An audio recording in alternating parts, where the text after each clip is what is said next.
Hey everybody, here's a weather update for you. This is now Tuesday evening, the 13th of July, and the weather pattern is drying up for the time being. We're going to talk about that. And then when we're going to see some more rain come in late this week, we'll look longer term into next week because it does look pretty good to dry things out again then. And then we'll look long term. As a matter of fact, I'm going to show you the 45-day outlook, which is the temperatures and precip. And precip, it's looking pretty wet. So we're going to get that in a second. I want to start, though, by showing you kind of an interesting fact here. It was during this time period in the 1930s, actually 1936, July 6th through July 16th, we set record high temperatures 11 days in a row. That's right, 11 in a row we set. Now, 10 of those are still on the record books today. We did in 1980 break that string, but still 10 of those 11 straight are still on the record books today. And by the way, there are 3 other record highs from 1936 for the month of July still on the record book today, meaning that we have 13 record highs in this month, all from 1936. Obviously a very, very hot decade and a very hot year in 1936, not only here, but all across much of the country. Okay, let's talk dew points because it is going to dry up a little bit. We're going to see no rain, at least for a couple days, but the dew points aren't really going to change much. Notice now we're in the upper 60s.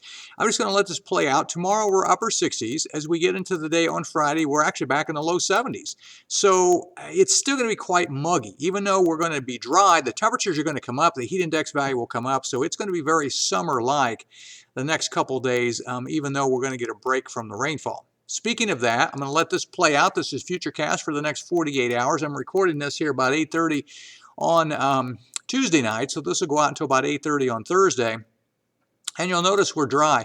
So if you needed to get something done outside, cut the grass, work in the garden, things like that, you should be fine on Wednesday and probably most of the daylight hours on Thursday.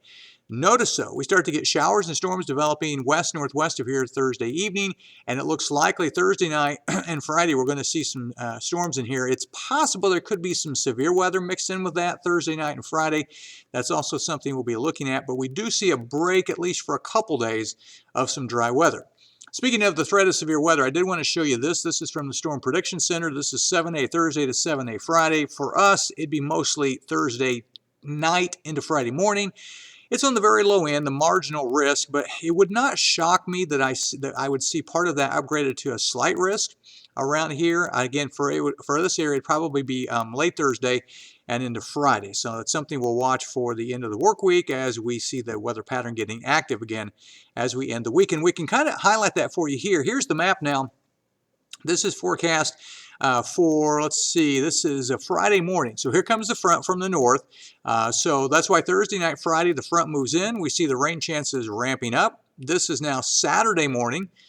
Rain chances stay with us. Now, that high pressure in Wisconsin looks to be our friend, though, because watch what happens by Sunday morning. It pushes the front southward. We may still have a few leftover showers on Sunday. I think mostly Saturday, and we may have some on Sunday, but then it should push the front south because now here we are getting into Monday morning.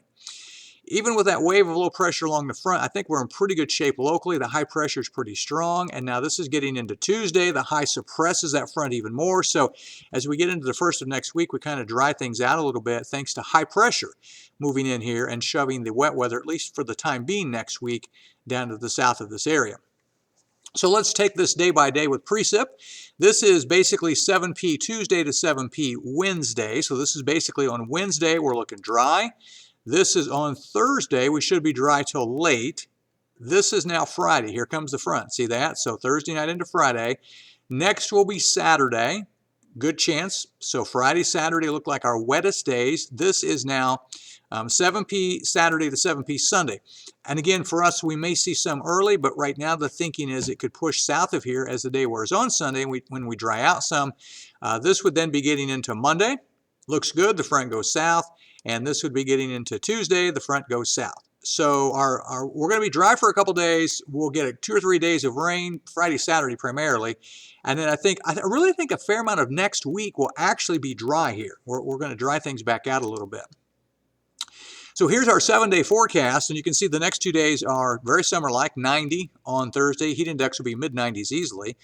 Scattered showers and storms Thursday night, Friday, Saturday, a few left over possibly on Sunday, but then I think the rest of Sunday, Monday, Tuesday, we get back into a drier weather pattern. So let's talk a little longer term here before we wrap up. This is the GFS model. This is rainfall for the next 10 days, all the way out to the 23rd of July. And, not excessive in this area. And remember that we're going to be basically getting a lot of that on Friday and Saturday. Here is the Canadian.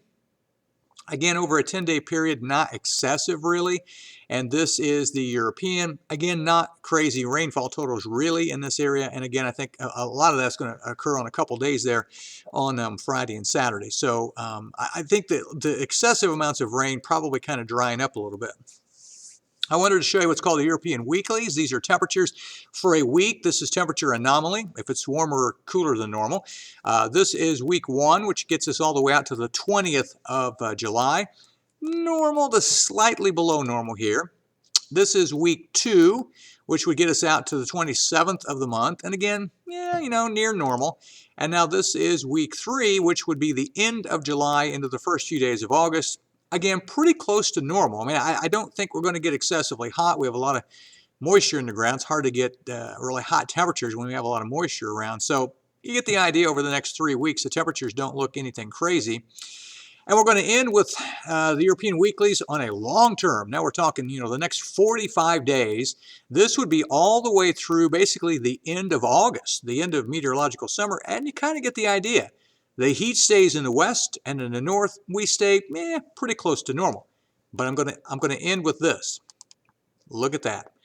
This is precip anomaly between now and the end of summer, the end of August.